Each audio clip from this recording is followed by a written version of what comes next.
Welcome back to Justice Files, where we uncover the darkest and most chilling true crime stories from around the world. If you're new here, make sure to hit subscribe and turn on notifications so you never miss an upload. It was July 13, 1998 when the city of Brookfield was swallowed by a massive power outage. A transformer explosion left over 200,000 residents in complete darkness. Elevators froze, streetlights went dark, and towering apartment complexes became silent, claustrophobic prisons.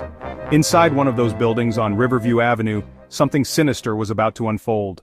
By morning, 3 people were dead, each in separate apartments. The first was Eleanor Briggs, a retired schoolteacher who lived alone. Her neighbor found her sitting upright in her armchair as if she'd simply fallen asleep. But she hadn't. Next, David Lynn, a 28-year-old software engineer. He was discovered in his bed, lying peacefully under the sheets. No signs of a struggle, no forced entry.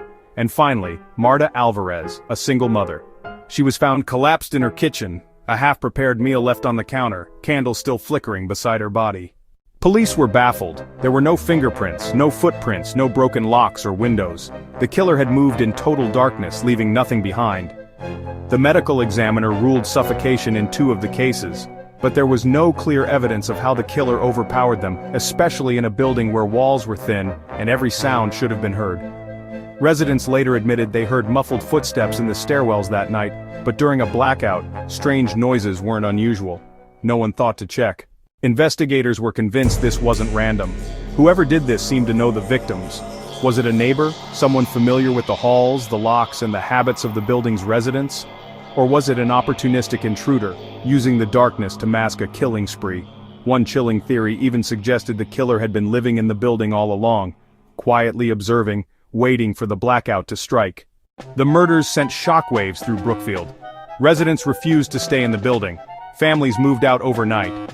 And to this day, the apartments where the killings happened remain empty.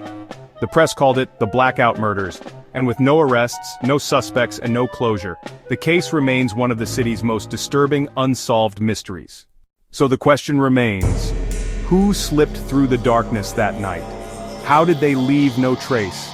And why, of all nights, did they choose the blackout to strike? Maybe the truth is still hidden in the shadows, waiting for the lights to go out again.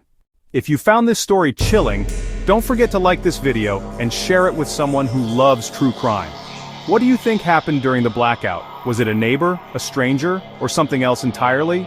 Drop your theories in the comments below, and if you want more haunting unsolved cases, check out our playlist right here. Until next time, stay safe and keep the lights on.